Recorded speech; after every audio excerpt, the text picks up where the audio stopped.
Chichi? Chichi? Chichi? Chichi? Oh, what's going on? That's what's going on. Chichi? Chichi? Chichi?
Once I get everyone here, I'll give you a quick briefing and keep everyone happy. He's waiting on Villa, so it's all right.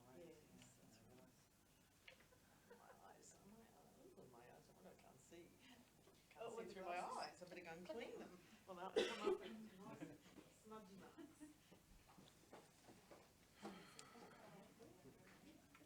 you're all ready to go?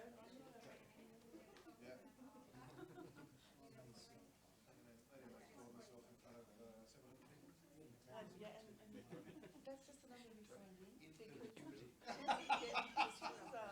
be more people watching on YouTube, but also there's more than one person on all of the sites. He's going to watch people. So a lot of hospitals are like trying out one. That's really reassuring. No, it's not. Just to pile on the pressure. Yeah.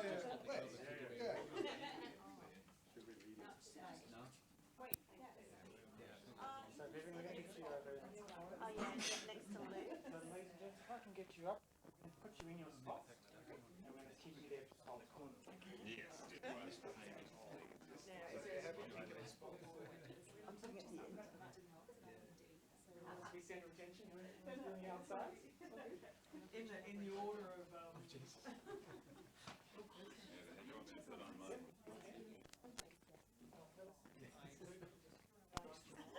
Come back here, invite you up to your thing, come back here, you know what you're doing. Your audience is the big black camera, that's right there behind you. That's about as much as you can. That's your professional correct. Thank you very much.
I'm missing somebody.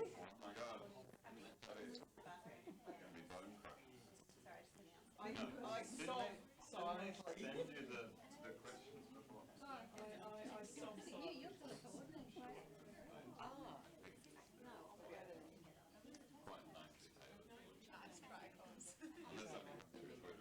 Where's our last speaker gone? She's coming shortly. She ran away. She knew I freaked her out. I'm sorry. So before you're going to do your briefing. Yep.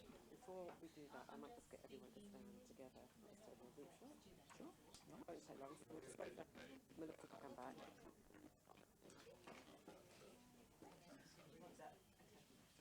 I'm sorry.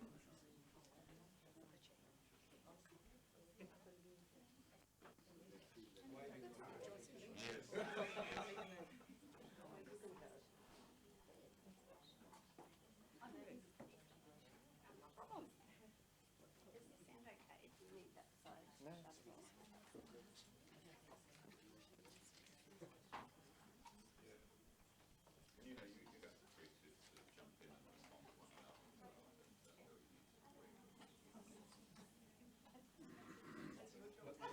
But no showing of butts.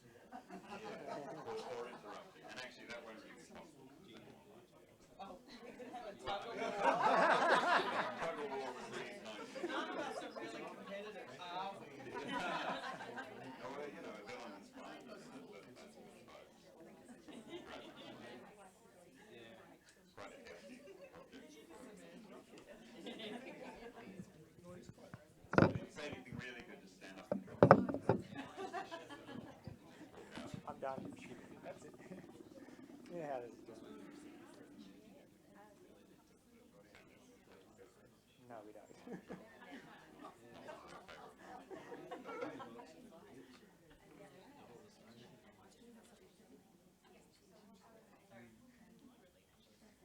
While we're waiting for our last speaker audience, if you do get up to leave the room, there is a camera that's projecting straight across to our Auslan interpreter.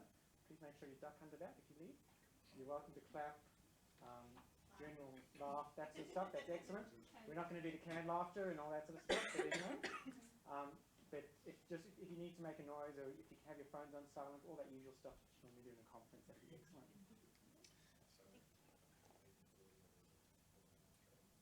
It shouldn't be. You should be hearing.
Hello, everybody out there. Good afternoon to all of you joining us on the eastern side of the country today, and good morning to our friends over in the west. I hope I'm coming through loud and clear wherever you are. Welcome to the launch of the second edition of the Australian Charter of Healthcare Rights. This launch is being live streamed across Australia right now, unless of course you're taping it and watching it later, in which case it's already happened. Either way, welcome, and I hope that wherever you are, the Wi-Fi is fantastic. Before we go any further, and by we, I mean all of us, not just the small number of people gathered here in this room, but around the country, we would like to acknowledge and pay our respects to the traditional custodians of the land on which we work, live, and share our stories today. We recognise and deeply value Aboriginal and Torres Strait Islander peoples' continuing connection to land, water, and community. We pay our respects to elders past, present, and emerging, for they hold the memories, traditions, culture, and hopes of Aboriginal and Torres Strait Islander peoples across the nation. A better understanding and respect for Aboriginal and Torres Strait Islander cultures develops an enriched appreciation of Australia's cultural heritage. This can lead us closer to reconciliation, which is essential in our maturity as a nation. Thank you and welcome. My name is Luke Escombe. I'm a musician, comedian, and patient health advocate, and I have the honour of being your host for this event. Earlier today, I was asked how I would describe the Charter of Healthcare Rights to a fellow consumer. And I said, well, basically, it's a one-page document that tells you what your rights are in any healthcare setting. Most consumers at this point will say, wait, what? We have rights? Why didn't anyone tell us this? Which is a very valid question, and one we'll get to later today, I hope, in the panel discussion. But yes, we really do have rights. I strongly encourage you to read the Charter for yourselves and see what they are, and of course we're going to be exploring those rights today and discussing what this new edition of the Charter means for both clinicians and patients. Please, internet friends, if you have a question you'd like to ask us, we're very happy to try and answer it. You can submit questions throughout the live stream by clicking the Send a Message box, which I've been told is in the right-hand corner of your screen. I have no idea if this is helpful. We'll also be uploading an FAQ to the website in the next few days, just in case we can't answer all of them. You can tweet us at ACSQHC and use the hashtag MyHealthCareRights. Please send us some tweets. We like tweets. If you're watching as a group, we'd be very happy if you'd let us know where in the country you're joining us from today and how many of you are there. Maybe I'll give a shout out to you like the pirate radio DJs I used to listen to in London in my teens. Shout out to the Mullumbimby Massive! That kind of thing. We'd love to know who's out there. There'll also be a survey sent to those of you who have registered to get your feedback, which we'd really appreciate you taking the time to answer and send back to us. Once again, hello everybody. My name is Luke Escombe, and when I was a little boy growing up in London, I dreamed of becoming a rock star. This wasn't just an idle fancy of mine. There was a good reason for it. My dad worked behind the scenes of the rock and roll industry. And so thanks to him, I was able to see incredible performers like Bruce Springsteen, Prince, and Freddie Mercury live on stage when I was just a boy. I was even at the original Live Aid concert in London in 1985, which showed me that rock and roll wasn't just about strutting around in tight trousers singing the word baby. I'm looking at the Auslan interpreter while I say that. It could also save lives. To me, rock and roll was a positive force for good. And in that regard, I think this charter we're launching today is, in its own humble, quiet way, as rock and roll as Angus Young's school uniform or the lyrics to Blue Suede Shoes. This is an exciting and groundbreaking document that marks another clear step in the journey towards a more inclusive, more collaborative, more open, more humane, more successful way of delivering healthcare in the 21st century. The reason this is so important to me is that I had first-hand experience of what the old model of healthcare was like. I was diagnosed with Crohn's disease at the age of 14 while still living in London. It took me 6 weeks to get diagnosed, and there were a few reasons it took this long. The first was that I was attending a very formal religion-heavy, all-boys school, where the kind of open dialogue between pupils and teachers that we've begun to value in education today simply didn't exist. It was made very clear to us boys that the masters, as our teachers called themselves, were these vaunted authority figures who were not to be questioned by the likes of us. Our job was to listen and obey and be silent as much as possible. They called us only by our surnames to convey to us that we were not really individuals in our own right so much as products of our parents and our background. And we in turn called them sir, thereby creating a culture in which neither of us were really individuals. We were simply representations. They were representations of authority, and we were representations of obedience and submission to that authority. And as I was to discover, we did healthcare in England much the same way.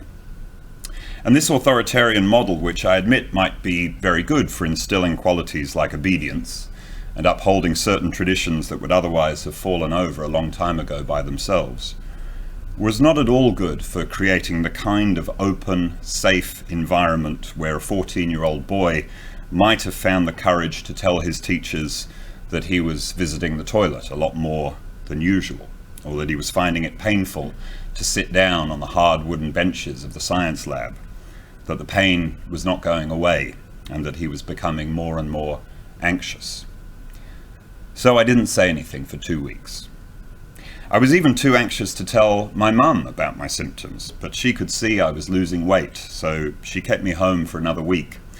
And then, when things still weren't improving, we went to see our local GP. Possibly the only detail I'll need to give you about this man for you to make a fairly accurate assessment of his character was the fact that he was famed around Wimbledon Village, where I grew up, for driving a black Porsche with the vanity license plate DR1, number 1 doctor.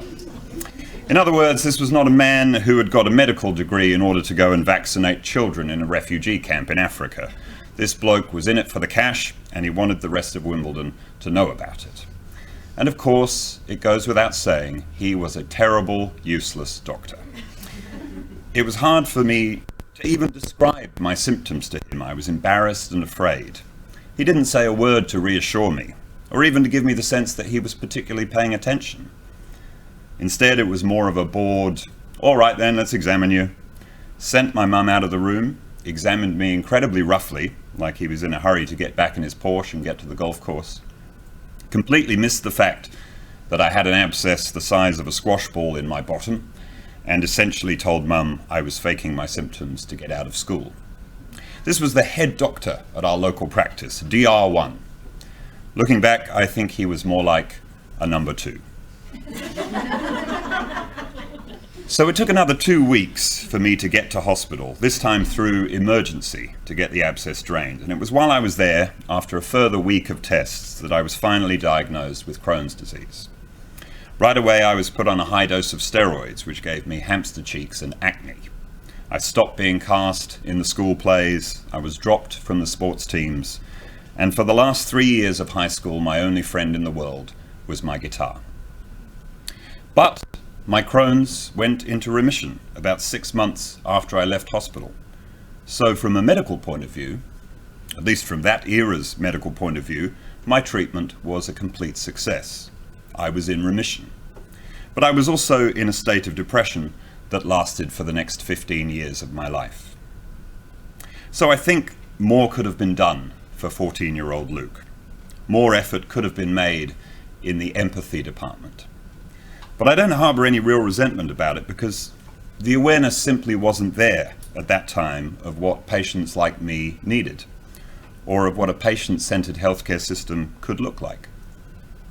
Back then, all the decisions as to what was best for the patient, what the patient needed, what was important to the patient, what the patient should be experiencing, how the patient should respond to treatment, what the patient should want for themselves, all these decisions were left not to the patient, but to the doctor to determine, which sounds absolutely absurd when you put it like that, but that's how we did it. And of course, we did school the same way. We left the decision as to what the child needed, what the child should know, how the child should behave and respond, how they should learn, what they should want, not to the child, but to the teachers. It was a great system, as long as you were the one in charge of it or the one benefiting from it. For everyone else, there was room for improvement. And documents like this one that we're launching today are a big part of that improvement. This charter we're launching is the expression of a vision of a new kind of healthcare culture for the 21st century. Let's look at a few of the ideas on it. The right to access healthcare services and treatments that meet your needs as an individual, not somebody else's. The right to be cared for in an environment that is safe and makes you feel safe. That's one of the great ironies of hospitals, isn't it? One of the things you most need to get better is rest, and yet hospitals seem to do everything they can to stop you getting it. Just as you're drifting off around 10 p.m, all these bright and breezy nocturnal nurses come on who are just starting their working day. All right, team, let's go heal the sick. I'm going to stick a thermometer in this guy's ear and then trip over his catheter. Then at 6 a.m, just as you're finally catching some Zeds, the morning crew come back. Ping, curtains open, wake up, sleepyheads. Here's some powdered eggs and cornflakes. Was that your catheter? I'm sorry. One of the key ideas in this new charter, which sets it apart from the first edition, is the idea that healthcare is a partnership between consumers and clinicians, that we have a right to ask questions and be involved in decisions which affect us, as well as a right to receive clear information about tests and treatments. This reminds me of the 11 nights I spent in hospital in 2009, where every morning 2 nurses would wheel a trolley in and drain 13 vials of blood out of my arm with no explanation whatsoever. I don't know where they took it or who they were doing it for, but after 10 days of this, they came and told me I was low on blood and needed to have a transfusion. They hooked me up to a big bag of blood and I looked at it and thought, is that mine? Another essential right contained in this charter, which carries over from the previous edition, is the right to be treated with dignity and respect. If you've ever been in a room full of patient advocates telling stories about their hospital experiences, the number one thing you'll hear, the ultimate uniting factor in all our formative bad experiences, is the bitter remembrance of a moment where our dignity was thrown out of the window. For instance, on about the 4th day of my 11-day hospital stay, I struck up a rapport with a young Irish nurse.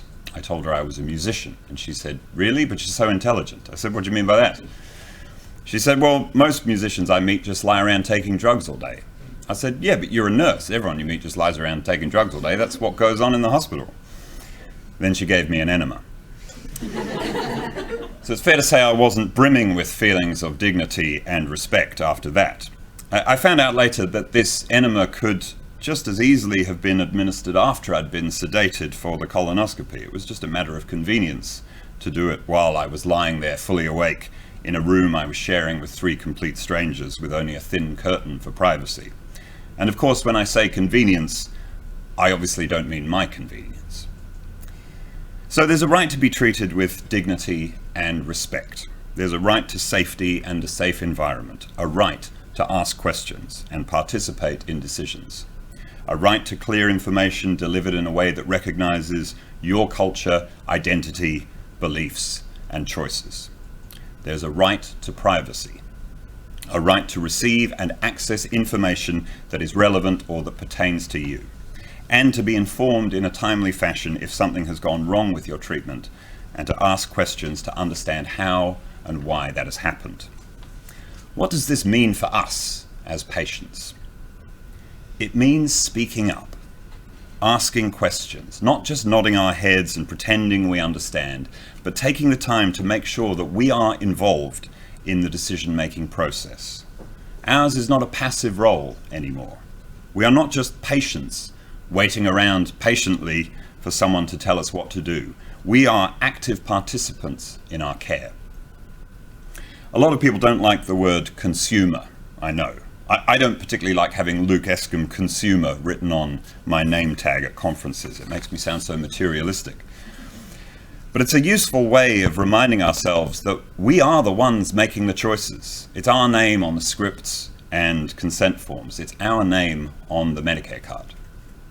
That's the other important dimension of this Charter of Healthcare Rights.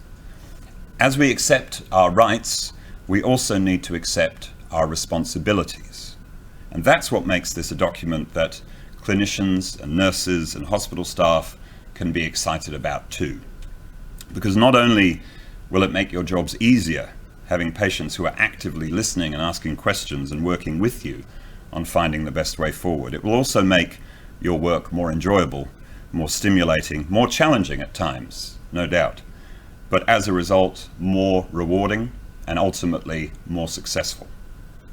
I think and I hope that politicians and economists will be excited about this charter too, because once you awaken patients to the idea that we are in fact consumers with rights and choices and access to information, then we are going to start holding ourselves more accountable for the choices we make. Well, that's certainly what happened to me after I began to internalize the consumer mentality. I started to think about all the money I'd spent over the years on medications and treatments for my illness, all the GP visits and specialist clinics, all the pills, lozenges, tablets, capsules, multivitamins, calcium supplements, blood tests, urine tests, stool sample analysis kits, iron infusions, laxatives, enemas, colonoscopies, MRIs, x-rays, CT scans, antibiotics, painkillers, sleeping tablets, Chinese herbs, aloe vera, spirulina, glutamine, intestamine, marijuana, colloidal silver, massage, acupuncture, physio, chiro, hospital parking fees, and the endless kilometers of toilet paper. And it hit me, my God, I'm not just a consumer, I'm an addict. How could I have spent all this money and still be sick? It was a few months after that, spurred on by the fact that my wife had just told me she was pregnant, that I finally took the advice of my gastro team, my healthcare partners, who I realized had been trying to get me to take a more active role in my own treatment for many years, and had an ileostomy. And I'm happy to say I haven't required any treatment for my Crohn's since. That was 7 years ago, and they've been the best 7 years of my life. Nowadays, I'm a veteran of hospital stays, consumer committees, and health conferences. I know how to stand up for my rights in hospital, but there are a lot of people who don't have the advantages I have. There are a lot of vulnerable people in our health system. They're vulnerable already, even before they end up in that hospital bed or aged care facility. They struggle with English, they struggle with anxiety and mistrust of doctors, they struggle with pain and mental illness, they've experienced trauma and abuse. They understand the world in a different way to the people who are treating them. They're very old or very young or very alone.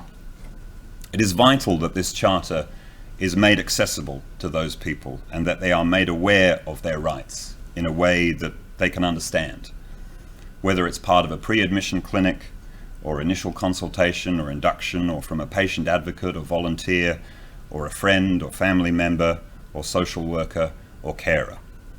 Because knowing your rights in hospital is a way of feeling powerful even when you're at your most vulnerable. So please, I say this to clinicians particularly, don't tiptoe around these rights. Make them clear to your patients. The more you do to minimize the power imbalance between you and them, the more you'll be able to help them. And to all those people who complain about entitlement, these millennials and their smashed avocados, why can't they just go and fight the Second World War like we did? So entitled.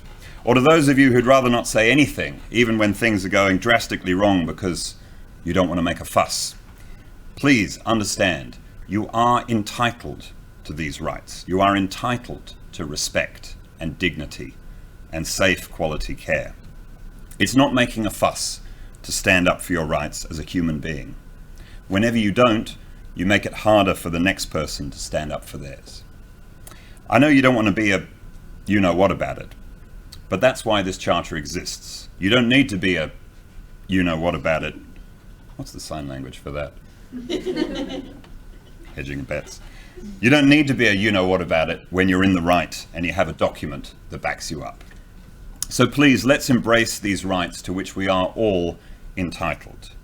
Many courageous advocates have fought hard for us over many years so we can have them. And when I say us, I don't mean some chronically ill subset of society. I mean all of us. because we are all consumers of this healthcare system, even the clinicians and politicians. One day it will be you or someone you love in that hospital bed, and you'll appreciate knowing that these rights exist. These are not privileges. These are not things you get access to once you reach a certain tax bracket or drive a certain car or live in a certain postcode. These are simple, basic rights. So simple, in fact, that they fit on a single sheet of paper. Here they are. Please read them, remember them, share them, tell people about them, keep telling people about them, stand up for them. You never know when you or someone you care deeply about may need them. Thank you.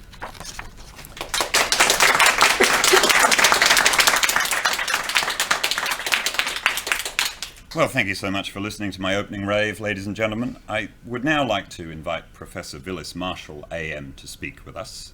Professor Marshall is the chair of the Commission's board and brings a wealth of experience in providing healthcare services, managing public hospitals, and improving safety and quality. He has had significant clinical experience as a urologist and as clinical director for the Royal Adelaide Hospital and clinical professor of surgery at the University of Adelaide. Professor Marshall was awarded a Companion of the Order of Australia, AC, in 2006, and is a strong, passionate advocate for person-centred care in Australia. Wherever you are in the country, please make him welcome, Professor Willis Marshall.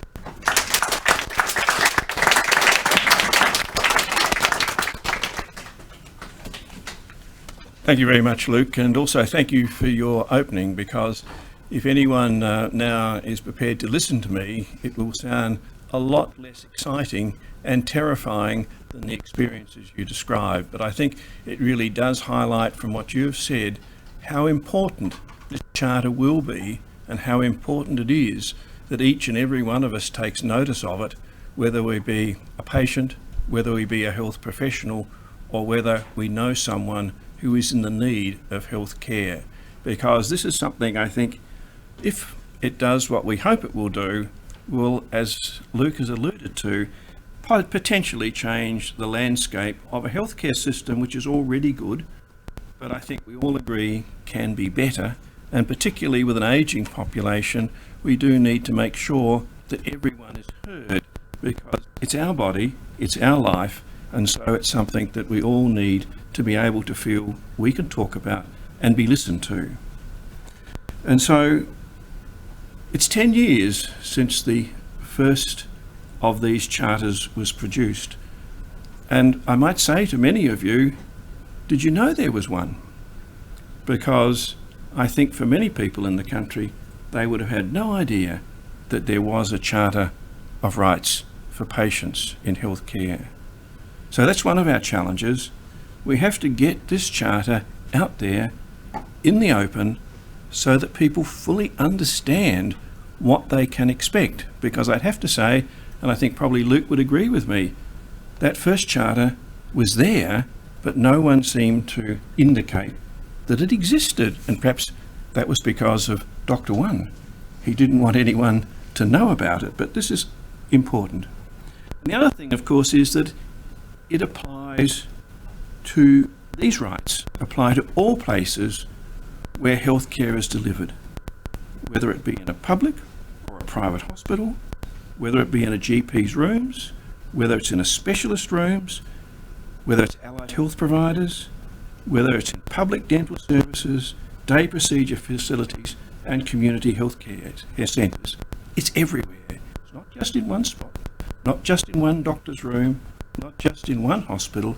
It's across the entire system of healthcare. Now, there's a growing body of evidence, as Luke's alluded to, that patient-centred care is safer care. Now, centred care sort of rolls off the tongue very nicely. What do we really mean by it? Well, what we really mean by it, if push comes to shove, is please listen to the patient. That's what it's all about. That's what's person-centred care. It's a partnership. Listen to the patient and you will find out things that you actually never knew. Once you knew some of these things, it may alter the way in which you provide care for that individual. The other thing is, there's a very important nuance in this second version. The first charter stated that patients may join. In other words, may. What a weak word. It was a privilege that someone might let you have to actually join in those discussions. So you were kind of a bit second class in that relationship because you may only be heard, but if someone didn't want you to be heard, then you weren't. Well, now, this charter moves a long way down that path. It empowers the individual to take an active role in their health care. It empowers you to ask questions, to be a partner in the decisions about your care. Now, that's not unreasonable at all, because most of us, with families or friends, we actually talk amongst ourselves, and together we might make decisions to do something. So it's a partnership. And you get the information that you need, because you can't make good judgments about your life or your health care unless you get good information. If you go to a financial advisor and you see them being advertised all over television, they tell you they'll give you just the right advice so that you'll be able to save hundreds of thousands of dollars. Now, whether that's so or not, I'm not sure at this stage. But what we are saying is that you need to get the right advice so that you can make the informed decisions about your care. And the other thing is that what is important to you is also important to the people who are your relations. So they need often, at your decision or discretion, to be involved in this whole process. And you can't make decisions unless you receive clear information and the risks of your treatment, because often now with modern medicine, the risks and the benefits are often very closely aligned, particularly, for example, in chemotherapy, which we know has lots of side effects. So before you make a decision, you need to have this carefully and at length explained to you the benefits and the risks. And the other thing, of course, you need to know about how long it's going to take and what the costs are going to be, because often the costs at times in the private health sector are quite enormous, and you need to know about this before you consent or agree to a particular treatment. And you also need to be able to access your own data, because often people couldn't access their own data. No one knew that. They said, for goodness sake, don't treat this individual, they're always complaining about something. Now, obviously, we are entitled, as part of the Charter, to access your own data. The other thing is that in medicine, something will go wrong, unfortunately. When you're treating thousands and thousands of individuals throughout the country, errors will be made. We know that happens. We'd love to avoid it, but it won't. However, the important thing is that if an error is made, you inform the individual that the error is there, and that you explain why it happened, what you're going to do as a result of it, and how you will try to prevent it, because most patients are very happy to understand that you have recognised that there's an error and you are going to try and prevent that from occurring to someone else. So it becomes important to them to feel that they are involved in that whole process. The other thing, of course, is that the hospitals themselves, as part of the National Safety and Quality Standards, are assessed against this charter. And so you can certainly expect the hospitals to be well aware, if you go to any of our public or private hospitals, about this charter. So the event like this is so important to raise awareness, because, as Lucas said, everyone in Australia knows to know their healthcare rights and to feel that they can do something about managing their own healthcare in partnership with their medical practitioners. And also, it's also important for the doctor to know about all of the problems, because sometimes people will decide on a particular course because of social reasons or because of financial reasons. And once that becomes clear, they can work with a doctor to look at what may be a much different and better outcome. Obviously, there's going to be a lot of information that we need to provide to the community. And so a whole series of resources are being produced, and they will be going forth, and they're going to be in 19 languages, and we will continue to confer with the community to work out how we can actually improve these resources being available to them and understanding them. As you can see, they are simple, but nevertheless, if English, for example, is not your first language, the nuances of some of these things may be quite different. So I think over the next 12 months, we will continue to produce new information as we get feedback. And so we hope that it will be easier and easier for people to understand what their rights are and how they deal with that. We have, however, come a long way. When I first started in medicine, we wouldn't tell people that they had cancer because we thought that would upset them too much. So we were really quite crazy. We told their relatives that they were dying of cancer. The only person that didn't know they were dying of cancer were the patients themselves. And I always remember quite vividly as an intern, one of our senior surgeons, who was an excellent surgeon, would come up to patients lying in their bed and say, "My dear, we'll cut it out for you tomorrow." Whatever the it was, heaven only knows, nor did the patient seem to answer. They just accepted we would cut it out, and that was that. But it's important to realise that we have moved on.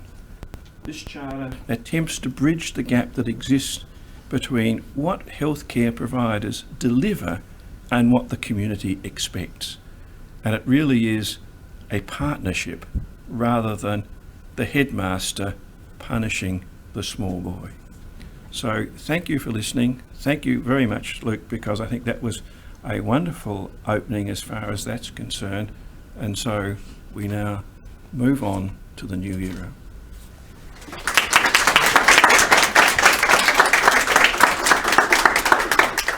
Thank you so much, Professor Marshall-Willis, for all of your work on this charter and for recognising the importance of these rights and for speaking so clearly and eloquently about why the charter is so important and why we need to spread the word about it. And I do hope that all of you watching and listening to this out there will help us get the word out there that this charter and these rights exist. It was quite mind-blowing to me, as I'm sure it was to many of you here, to hear that was the old practice, that if someone had cancer and was dying, it was decided it was best not to tell them. And of course, a lot of these doctors and surgeons were wonderfully skilled people and wonderful human beings, but they were working in a culture that was kind of crazy when you think about it now by what we value today in healthcare. So I'd now like to introduce you to some people who will be giving us a deeper understanding of how this charter will affect both consumers and healthcare providers. I'll introduce them very briefly. Melissa Fox, Chief Executive Officer at Health Consumers Queensland. Next to her, Grant Davies, Health and Community Services Complaints Commissioner, South Australia. I want to say, by the way, that we didn't send a memo around about what we were going to wear. We just happened to be matching perfectly because of just a natural stylistic inclination.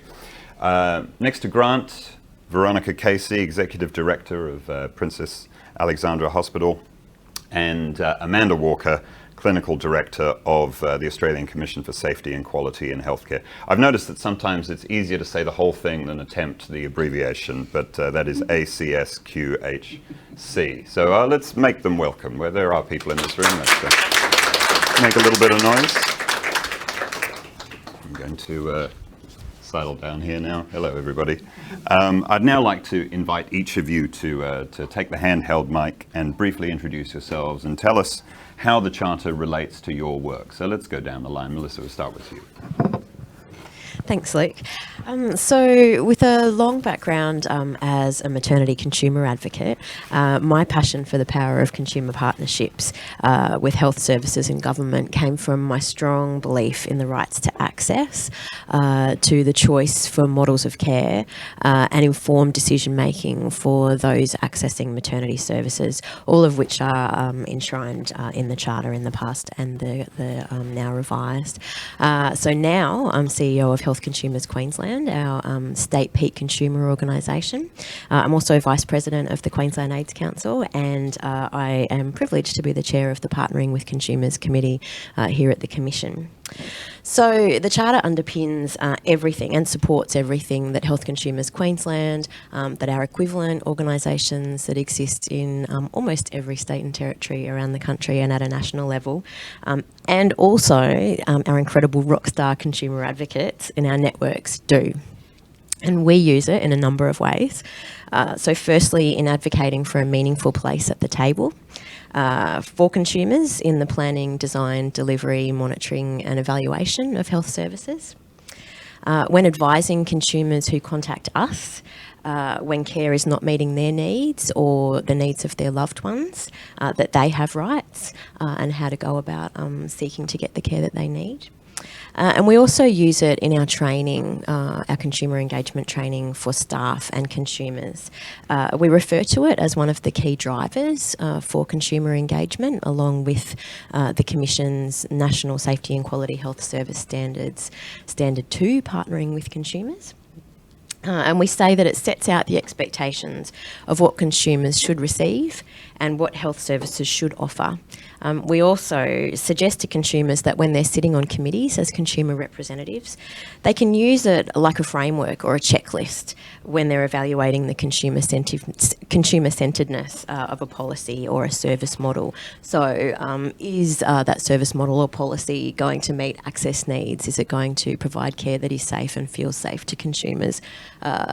Does it provide the opportunity for respectful care, for the time to ask questions and to be listened to and make informed decisions, and so on? Thanks. Great. Thanks, Luke. I'm one of a number of commissioners across the country who receive complaints about healthcare, and we manage those complaints in a number of ways, including mediating those complaints and investigating those complaints. And we use the Charter as the minimum standards required for safe and appropriate care. And when we receive complaints, we cross-check against those Charter rights to ensure that people have their complaints addressed. And we also use it as a way of pointing out to service providers where they might have fallen a little bit short, not in a punitive way, but to educate and to ensure that moving forward, people know what to expect and know what their obligations are in healthcare. Thank you. Good afternoon, everyone. My name's Veronica Casey. I'm the Executive Director of Nursing and Midwifery at Metro South Health, but I work at Princess Alexandra Hospital.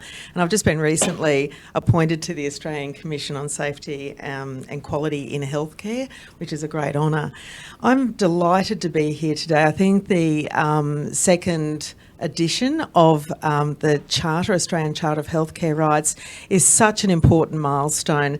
I think that I obviously have been in healthcare a very long time, working in many different sectors, including primary health to big acute tertiary hospitals and everything in between. For me, the launch of this next edition, the second edition, really takes patient-centred care to a new level. I believe that my excitement about this, and I think it's been a long time coming, is to really look at what we mean by patient-centred care. I think everyone has, who works in health, we have a desire to focus on our patients. And at different eras and stages of my working life and my profession, we've seen what is the standard. I think it's been a long time coming to make sure that a true and authentic partnership model, and that people are not only treated in a holistic and human-focused way, but are true and authentic partners in how we progress with care delivery, how we plan services, how we embrace people's knowledge and skills that can actually help continuously improve not only the system we work in, but individual care and attention. And for me, it's a very, very exciting time. The other thing is, I think has been already said, these rights are actually the cornerstone even of the new second edition standards. These are fundamental rights, and I think that the strength of improving quality and safety really, if you don't have these as the cornerstone, these should underpin everything else we do. So I'm just delighted to be here today. Thank you. Thank you. My name's Amanda Walker and I'm a part-time palliative care doctor, and I work part-time here at the Commission as a clinical director, which basically means I'm working to support safety and quality and provide clinical advice here. So to me, the Charter describes what good care looks and feels like.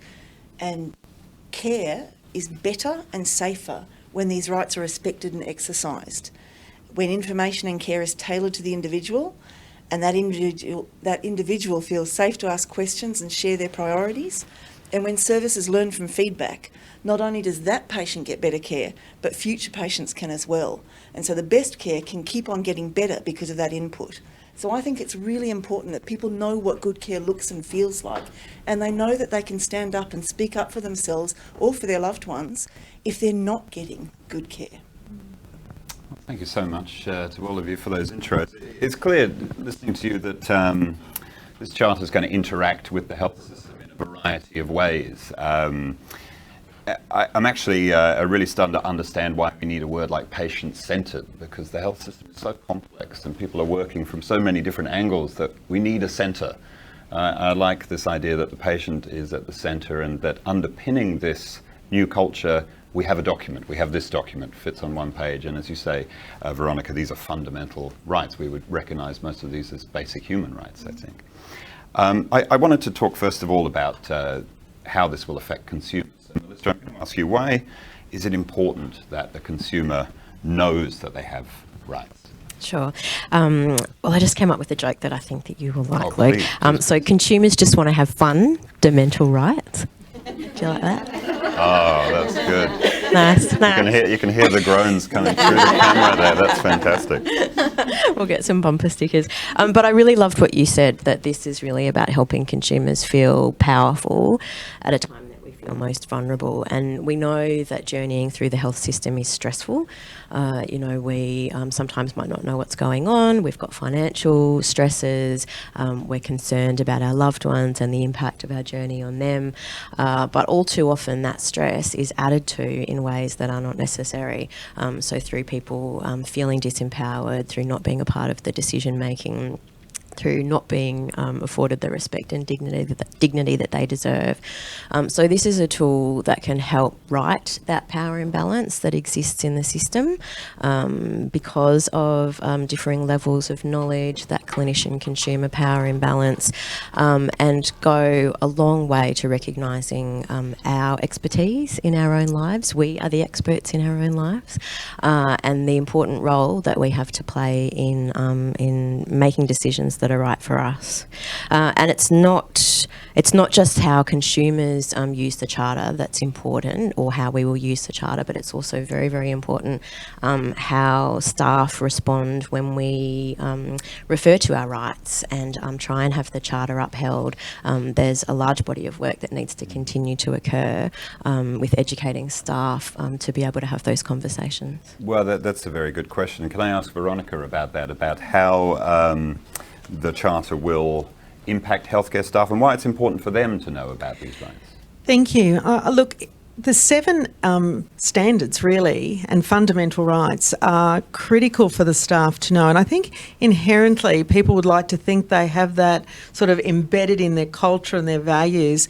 What this Charter does now, I think, takes that level of understanding how it looks, how it should be applied, and that it is a shared part, it is truly shared. I think there's a lot of education to be done. The explanations and the material that sits behind this is going to be so important to not only educate, but actually understand that experience and the outcomes that come from that experience and the benefits. I see that this will take a little bit of work in some instances. I think some other organisations and people and individuals will champion this. But I think for me, I go back to that true, authentic, respectful partnership. If that is part of the value set And from the governance to the individual practitioner, the culture will be one that people seek that partnership, they will respect it. And when something may not be quite as accurate or happen that's desired, that feedback will be welcomed, appreciated and acted upon and checked in upon with our partners and our consumers and our patients. So I do believe there is a lot of work, I have no doubt about that, but I do believe that this will be critical to actually achieving it, not just through education, but living it, role modelling and the governance structures to embed it in a value set. Yeah, sure. Thank you. And I think it's also about creating the conditions for staff to be able to do this. So we know that staff themselves are stressed and overworked and quite often don't have the time to have these conversations. So it's about changing the way that our system is structured to enable that, and also to engage with clinicians and make sure that they're helping to shape the system too. Yeah, I mean, I think you mentioned the word stress a couple of times there. I mean, hospital situations, normally you've got patients who are stressed and worried and nurses who are overworked and stressed, and hopefully this charter will actually make everyone feel a bit more relaxed, that there isn't that power imbalance and that we're on an equal footing and we can get towards that partnership.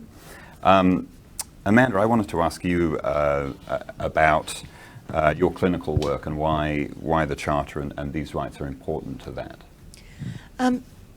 There's kind of two answers to that question. So I work in palliative care, which means that I'm looking after people who've already been dealt the worst possible hand of cards, and they're dealing with the fact that time is short. And my job is to make the remaining months and, weeks, months, years as good as they can possibly be. And that means, what's important to them, and finding out from them how they want to spend that time. People are really different. Everybody's an individual, and I could give everybody what my best last months would look like, but that may not be what they're interested in. And so actually exercising these rights and understanding where people are coming from and letting them share what's a priority for them is really important to my day-to-day work in palliative care. Do you find the rights actually shape your approach? Yeah, absolutely. But on another level, another way to answer that question is to think through the number of times I have been saved from making a serious mistake by a patient or a family member sticking their hand up and saying, but I was just wondering about, or what about, or have you considered? And the number of times that those quiet little comments where someone's had to kind of pull themselves together and push a little bit harder to say something, and it's, raised a red flag that's made me realise, there's more to this than I realised, and dig deeper to get to the bottom of it. And so I'm so grateful to those patients who've actually done that and had the courage to actually stand up and speak up for themselves, because they stopped me from making serious mistakes. That's so good to hear, isn't it? I mean, I think that's such an important thing to hear, is that the questions really help both of us. Absolutely. If you've got any doubts, you must speak. Absolutely. There's no stupid questions in that scenario, are Absolutely. there? Any concern is very important. Yeah. And from another perspective, one of the big problems in medicine that we're dealing with at the moment is a problem called diagnostic error, which is where doctors make the wrong diagnoses and where they get them wrong. And one of the challenging things is that often the patient is saying to themselves, this didn't quite feel right, that label didn't fit what I'm feeling. And they actually knew in their guts that something wasn't working for them, that the label that they'd been given didn't fit them. But if you don't feel comfortable to stand up for yourself and say, but what about, then you go through your whole medical, illness with the wrong label and then the wrong treatment and all of the flow on from that very basic problem. So speaking up for yourself can make a really big difference in that context as well. Yes. Thank you so much, Grant. I can see you're wanting to take the Thanks, Luke. This just underpins what we see in complaints bodies all the time. Communication underpins pretty much all of the complaints that we see. You're not going to be able to determine what people need in their healthcare engagement without talking to them, without communicating with them, without understanding what's important to them and what their values are. So I'm convinced that if people communicated better, understood what values people brought to what mattered to people and mattered in their healthcare, we'd see vastly fewer complaints. And Grant, I wanted to carry on getting your thoughts on this then. Who should consumers actually talk to if they have a concern that their rights are not being upheld? I mean, presumably they might be anxious to talk to their doctor if they feel that the doctor is not respecting their rights. So where can they go? Yeah, that's a great question, Luke. Ideally, what we would encourage people to do is to talk to their clinical team. We know that the further away from the actual incident a complaint goes, the more difficult it is to resolve. So try and talk to the clinical team. If that doesn't work, most health services have some sort of complaints mechanism, consumer liaison, patient liaison staff that are not involved in their clinical care but can take complaints. But if that doesn't work, then there are bodies like mine, health complaints commissions, that can take complaints and deal with things independently and help restore that relationship between the consumer and the service provider, or investigate the matter if it's really serious. Well, let's talk about that, how consumers can actively use the Charter. Melissa, I wanted to ask you, how can we as consumers use this Charter here to advocate for themselves, or in fact for other people? I mean, imagine in a lot of cases there might be someone who's in the hospital bed that has no power or no agency to speak for themselves, and it's a family member or a carer that needs to know that this Charter exists and use it. And that's what keeps me awake at night, the people who don't have someone advocating for them, whether they're young or old. And I think that's a huge gap in our system and a huge gap in services, individual advocates who can walk alongside people as they're receiving care, but also walk alongside them when they're trying to navigate the complaints system. That's a huge need. But in terms of how they can use the Charter, again, it's using it as that tool where very, very explicitly these are the rights that we can expect to have upheld, and to go with that sense of confidence and that expectation that our concerns will be remedied. We do know that people do have challenges in experiencing that successfully. Our complaint system is something that we need to continuously improve, but hopefully the Charter is another driver to ensure that that happens. And certainly the more we create awareness about the Charter, we'll improve that process. Veronica, what do you do as a clinician to support consumers in upholding their rights? I think that, again, it can be variable. You'd want a system that would really focus on the individual, that each individual feels as though they are personally being navigated through that when an issue happens. And hopefully you don't get to an issue. You could, if you use true partnership, it should be able to be resolved or clarified. But I think, just on a comment Melissa made, is that if you actually have the elements of the Charter not only underpinning your complaints system, so that's one element, and that's when it gets to the complaint system.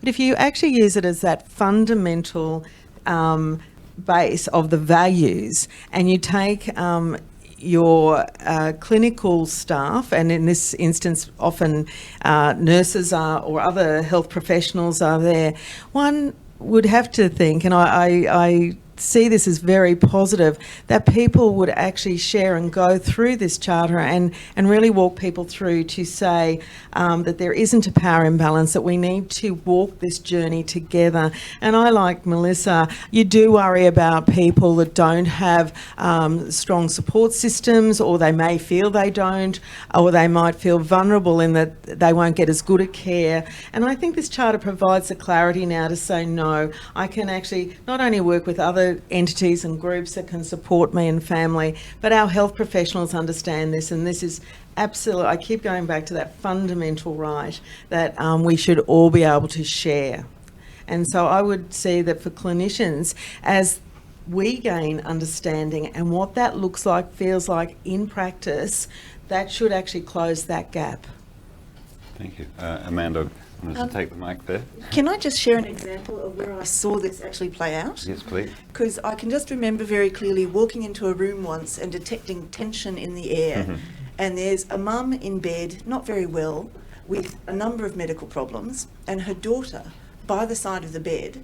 And as I walked in, I could see the daughter thrusting something and waving it around in the mum's face. And the mum is kind of, oh, but I don't want to be a trouble. I don't want to be a burden. And the daughter kind of saying, no, it's okay, Mum. See, it says it here. And she had what in New South Wales is the brochure about the patient's rights and responsibilities. And she literally pointed to the bit where you can say if something's not working for you, and you can actually ask questions. And so she said, tell the doctor, Mum, tell the doctor. And it turns out that what she told me about, you know, the team were already addressing 2 of her big problems, but she had a third. And the third was the one that was actually going to kill her if we didn't do something about it urgently. And so the daughter actually waving this pamphlet in Mum's face and saying, see, right here, it says you can ask questions, meant that that Mum's life was saved because of the healthcare charter. So Thank you so much for that. Well, what do you think is the right way? Grant, I might direct this question to you, but I think this is something I'd be interested in all of you addressing. Is when is the right time? What is the right way for a patient to be made aware of the Charter? Right from the start, even before they sort of enter the health service, they, you know, if they haven't been made aware of it before they get admitted, if it's that kind of process, then on admission, and not just here's a pack, let's, you know, have a read when you're ready. Someone actually going through it and saying, these are your rights. You are able to do these things, and you're able to expect these things. And what about those people who come in through emergency, who maybe are in and out of consciousness, who aren't, who are the most vulnerable, but you know, not really in a position to understand? What is the best way to make sure that they have access to their rights? I think Melissa wants it first. Well, I think it'd be, and I, realise the Commission doesn't have a huge marketing budget, but imagine how fantastic it would be if there was a great community campaign where it was on buses and, bus shelters and in newspapers and lots of social with media some marketing. kind of catchy song or something. Yeah, or a great bumper sticker, so that people find out about it when they're not unwell and not trying to, absorb so much information. The other tool, and not to confuse things, but that sits alongside this is Choosing Wisely's 5 questions to ask your care provider. That's also a fantastic resource to help support these conversations when trying to make decisions around our care. So we love seeing the Charter of Healthcare Rights in GP clinics and waiting rooms and consult rooms, but so too that poster with the 5 questions to ask your health provider. Right. Thank you. We didn't think we'd be vying for the mic, did we? I agree with Melissa. I think it's wonderful when people come into an organisation or a health or wellness facility, because that's part of different phases of journeys. But I think it's actually about the general public understanding at a time where they might have discussions with their family or loved ones. I think from a health professional point of view, it is critical that it's actually within their base education that this is, I go back to the values, this is a set of not only rights and responsibilities, this is a fundamental set of values as well that contribute to ongoing life's journey. And so I am one of those people that think it's in a time of crisis, and I was thinking of an example when coming in through an emergency department, and you might even follow up with a conversation around the orientation to the Charter of Rights. At that point, people are so happy if somebody survived or what the outcome might be. They just may not be in the space to want to receive that information or think it doesn't apply to me anymore because they're so grateful. Different contexts for different people, of course. So therefore, I think it's just one of those elements, well, not just one, but it is a fundamental element of understanding this every day. It's part of being human, it's part of being a citizen, it's part of actually contributing. And that goes for our patients, consumers, and our health professionals, and anybody else who has touch points in the life of, and particularly the health and wellness, illness, whatever part of the continuum. I think it's fundamental. And of course there are existing documents. There's the professional codes of conduct and standards. How does this charter sort of interact with those kind of standards? Well, so the Charter of Healthcare Rights and Good Medical Practice, which is the Code of Conduct for the Medical Board of Australia, they're kind of flip sides of the same coin. So the Code of Conduct describes good care from a doctor's point of view, so what their responsibilities are, whereas the Charter describes the same thing from the patient's perspective without any doctor talk and lawyer language. So that's how they kind of link together. So doctors have professional responsibilities, and if a complaint is raised and it's identified that we've not actually done the right thing, you know, there are legal consequences to that, and we can be found guilty of unsatisfactory professional conduct. So the healthcare charter in itself doesn't come with punishments, but there are penalties associated with the medical code of conduct. And Grant, how do the rights relate to the type of complaints that you see? And what are, I mean, this is something we should talk about, is what is the legal status of these rights, and I suppose something patients and clinicians might be worried about is that there will be punishments, and so it's best not to tell patients about their rights in case, or patients don't want to make a fuss. So I wanted to ask about. So, as I spoke about at the start, we use these rights as touchstones to determine where clinical practice might have fallen a bit short.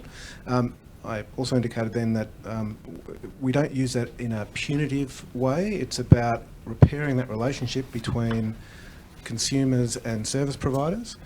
But it's also about educating service providers about the Charter, about those rights, about the minimum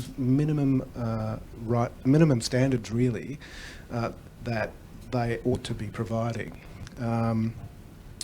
In terms of whether it has, legal status, certainly it will go towards what we expect from service providers.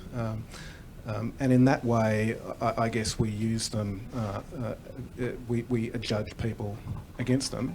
But most of our work is done through mediation and conciliation, and that's true across the country. So we try to ensure that those relationships are repaired in a way that if the consumer needs to engage with that service provider again, that they feel comfortable to do so.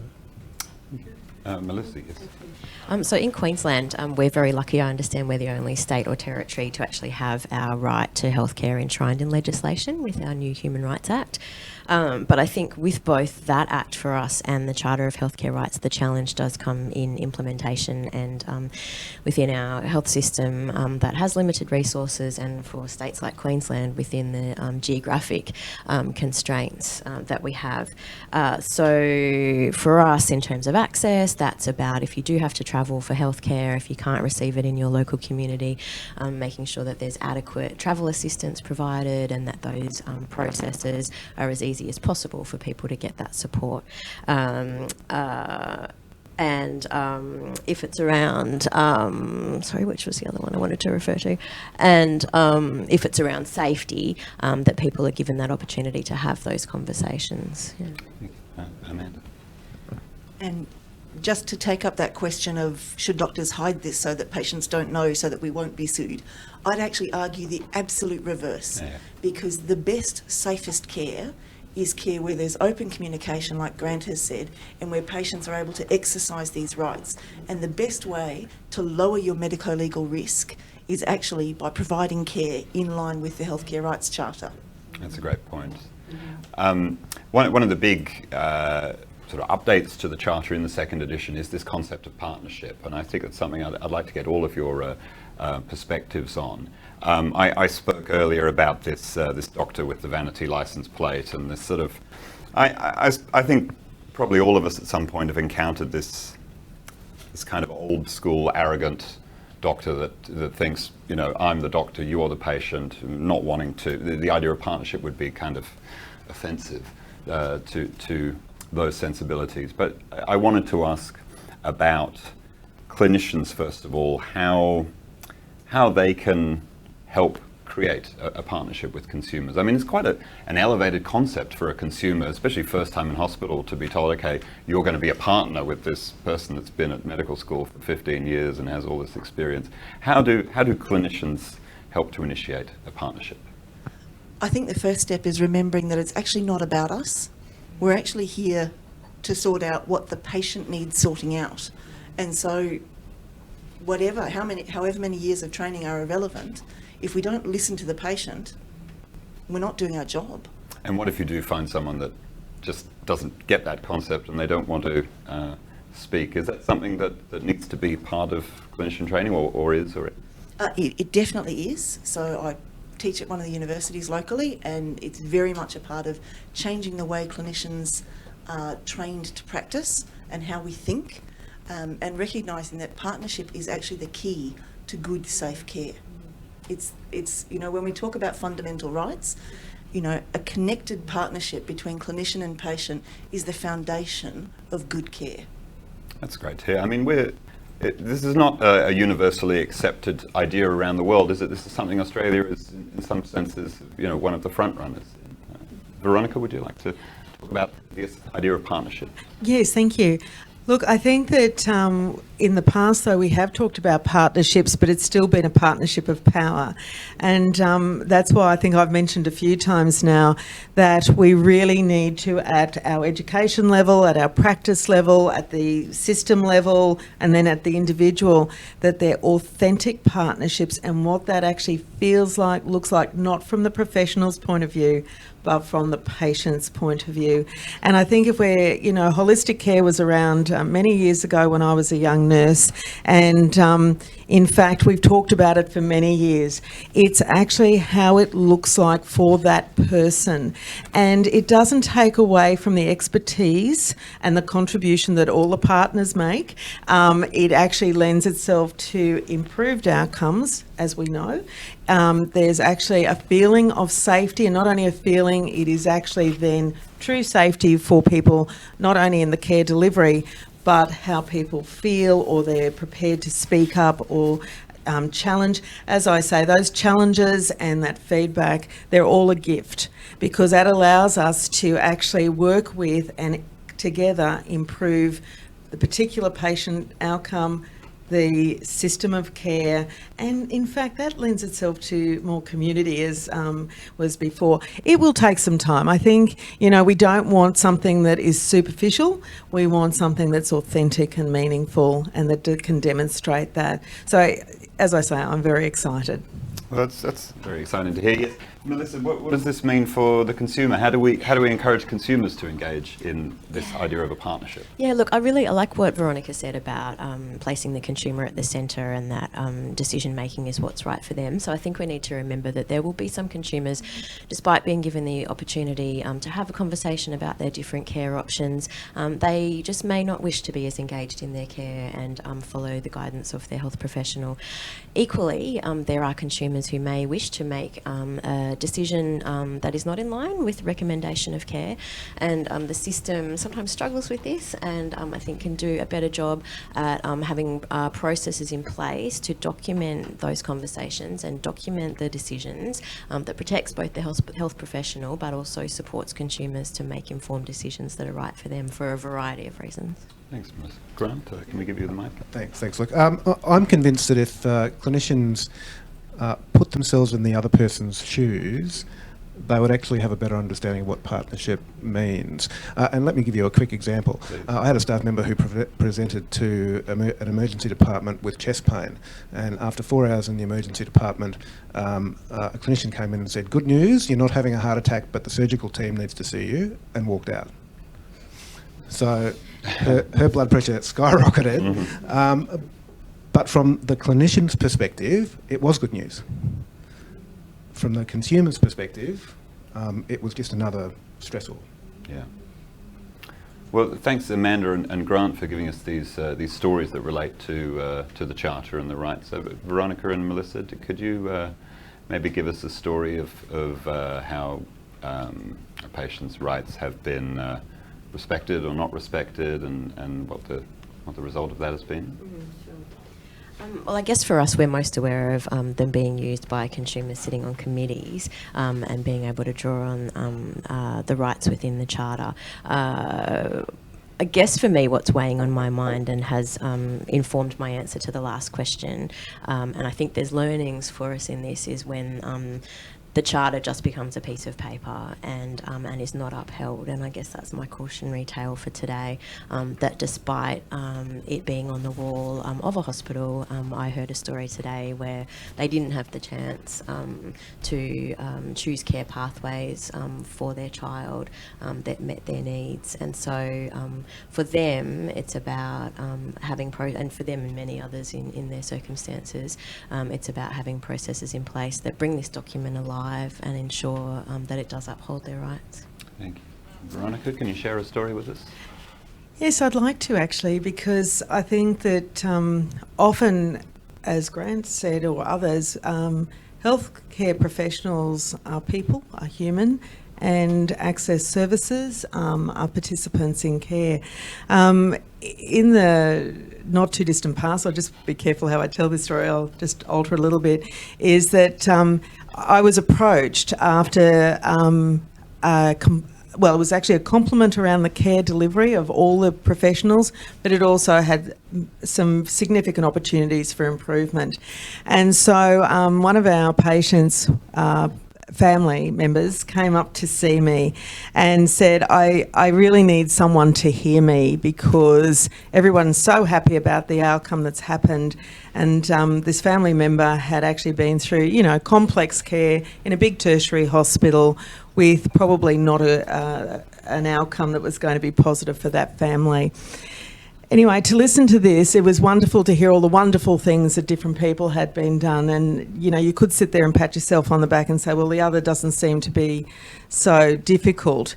In fact, any breach of that trust or that non-listening, we failed.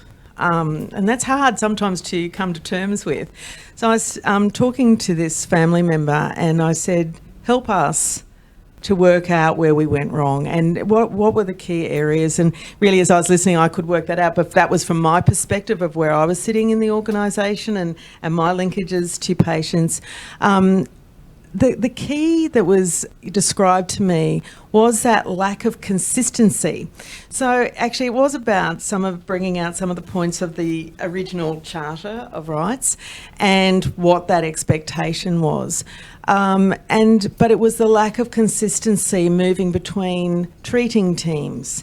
And it was a very powerful story. And I thought it was, and I nearly used the word courageous to this family member, and I thought, that's actually nearly patronising.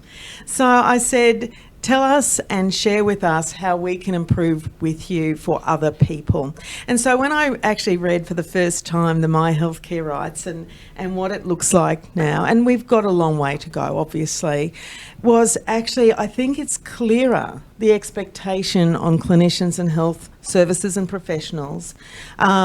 And it became very clear to me in this conversation with this family member that, a lot of times we say the right things, our actions speak much, and they're profoundly more powerful than the words. And so that was what was being discussed and described to me.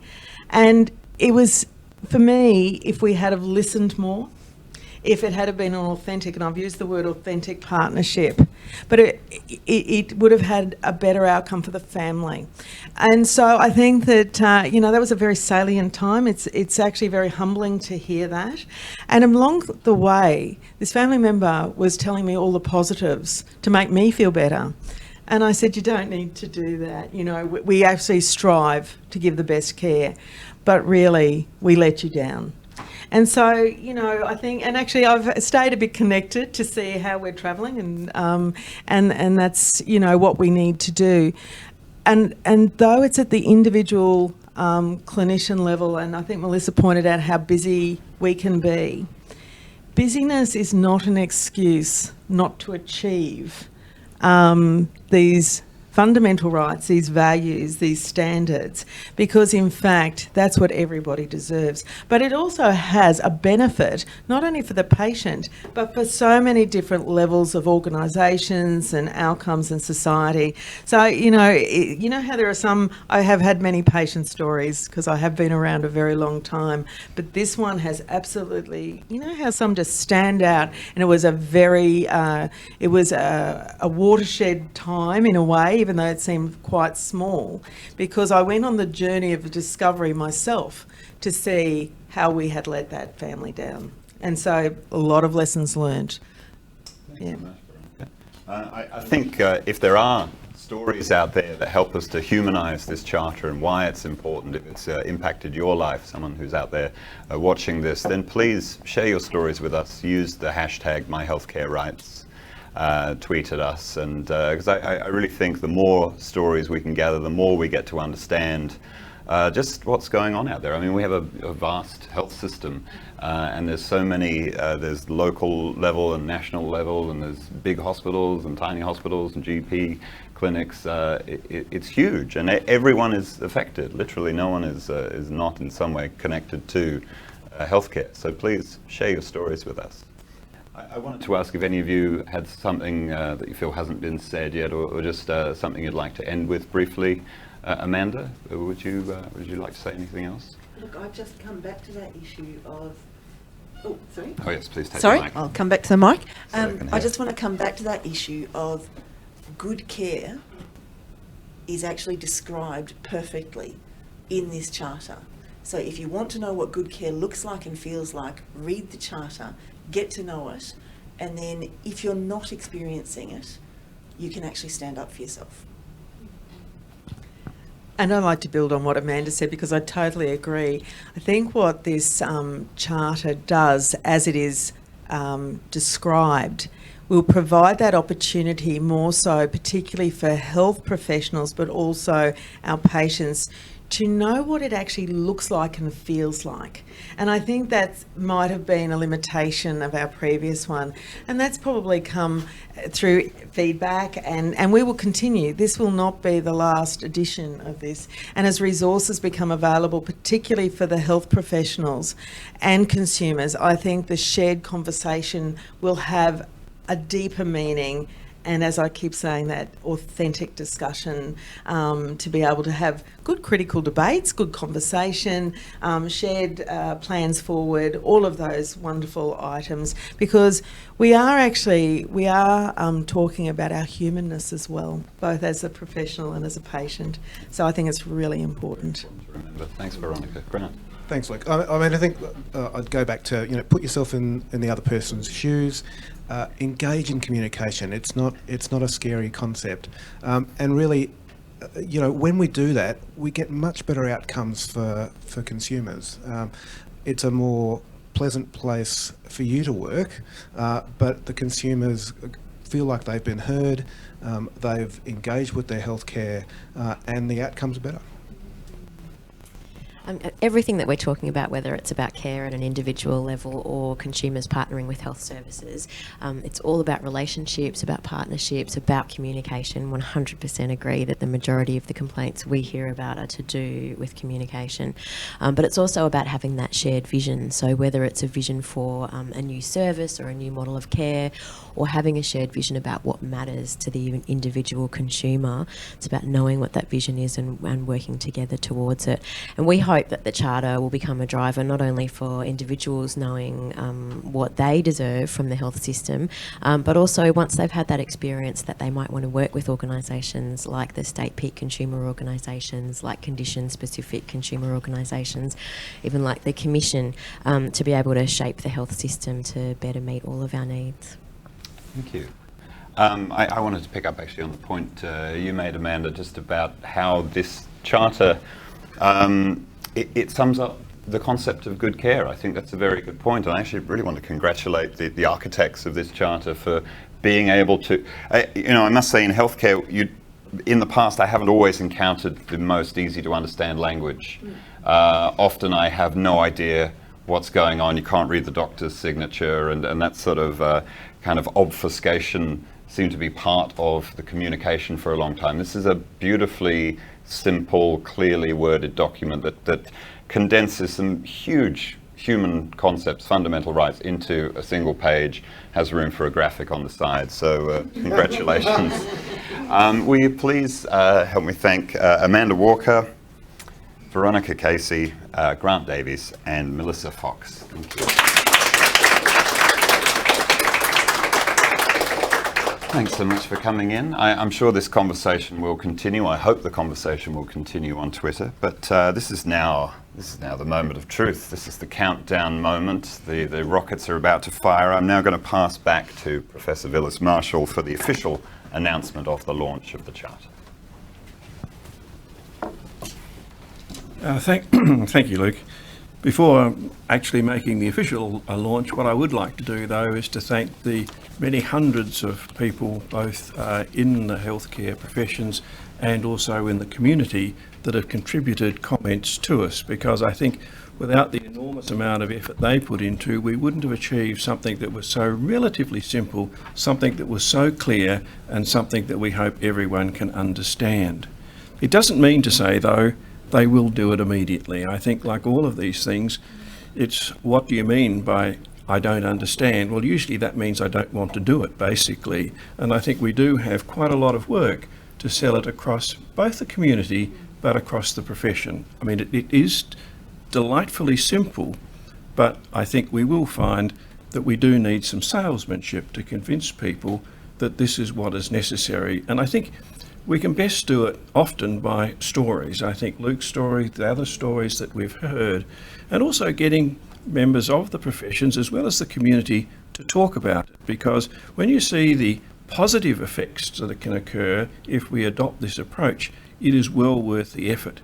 However, we've certainly got a lot of work to do. We won't ever be able to rest on our laurels for no other reason that the delivery of healthcare and the attitudes community are constantly changing. What was perfectly acceptable 50 years ago, you'd be in jail for now. So we know that in 10 years' time, we will be looking at a completely different community and probably a different set of rules, if I can put it that way, of ideas as far as the Charter is concerned. So this is a living document, basically, and it will continue to evolve, and that's something that we'll have to do. But I guess the underlying principle, of course, is that we want to get the right care in the right place at the right time. It's the three rights. It's like the reading, writing and arithmetic. It's the three rights as far as care is concerned. And I don't think it really matters how the Charter evolves as long as it achieves the right care in the right place at the right time. So I launch the second version. Long may it last, but we know we will need to modify it because we can never, in the Commission, rest on our laurels. Thank you.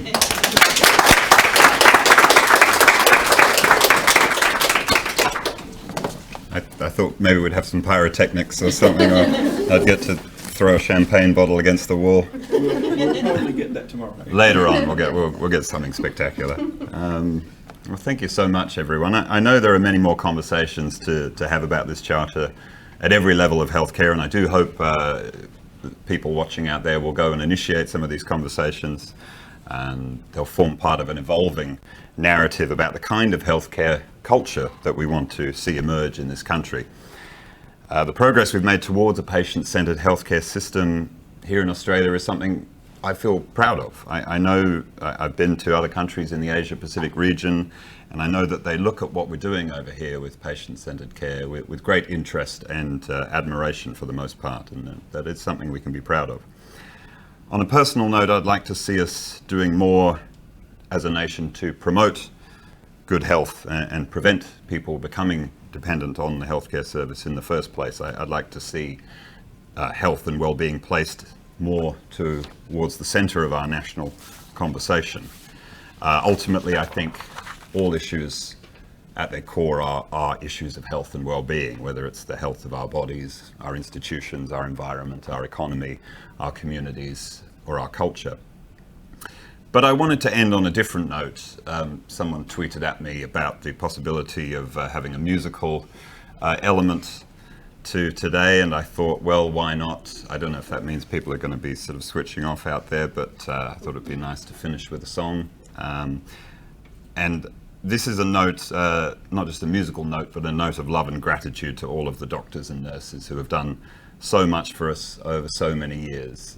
It's only natural when we talk about patient rights that we talk about stories in which we feel that those rights weren't respected or where things have gone wrong, but my overwhelming feeling towards the people that have helped me in the healthcare system is one of incredible gratitude. And so the song I'm going to play I wrote while I was in hospital having the operation that transformed my life.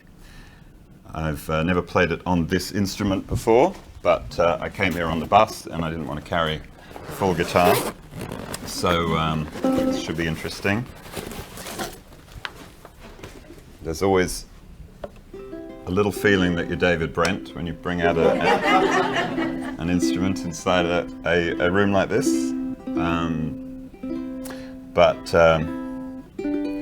This is my love song to public healthcare, and it's called The Best Holiday of My Life. No one talks about work here. No one asks me what I earn. No one dresses in shirts or in ties. The bosses wear pajamas to handle their dramas. Sometimes they wear masks for disguise. I thought this week would be enjoyment free for me, if not filled with misery and dread. But it's been like some magical, musical, mystical, memorable holiday instead. There's no mobiles ringing, no cover bands singing, no adverts for beer to be seen. No pokey machines, no TAB screens, and the floors here are all kept incredibly clean. There's a different woman by my bed every night, but I've never been closer to my wife. It might sound insane, but I'll say it all the same. This is the best holiday of my life. There's ice cream and jelly, radio and telly, no hidden minibar fees. They take my dinner away, ask me if I'm okay, and how else they can put me at ease. There's a tube in my vein that sends drugs to my brain, so I can forget about my worries and my strife. I'm drip fed, cathetered, I never have to get out of bed. This is the best holiday of my life. How is it that saline tastes sweeter than praline when you mix it with fixes of ketamine and morphine? Endorphins are running through my frame. It makes all of the parties I've ever been to feel lame. Who would have thought it could be so much fun to be sliced up the middle by a knife? I'm lying here flying, I can't stop smiling. This is the best holiday of my life.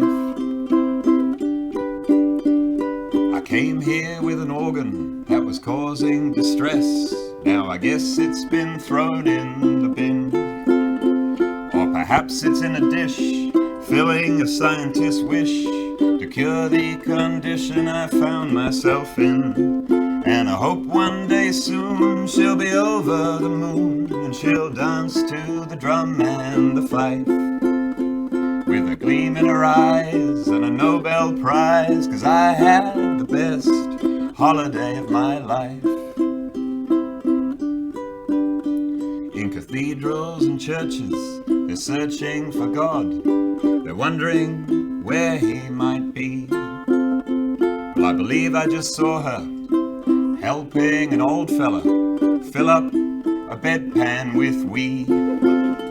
There's no discrimination inside these walls, but outside it's sadly still rife. The young and the old, the weak and the lame, the rich and the poor, they're all treated just the same. And that's why I name this week that just came the best holiday of my life. It was the best holiday of my life.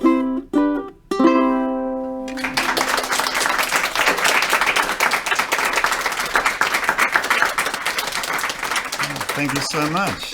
Thank you so much to all our panel discussion guests today. Thank you so much, Professor Willis Marshall. My name's Luke Escombe.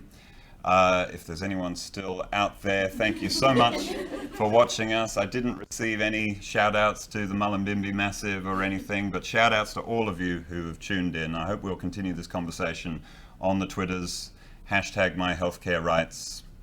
But other than that, thanks for being here today and goodbye. Please help us spread the word about this charter. It's very, very important. Thank you.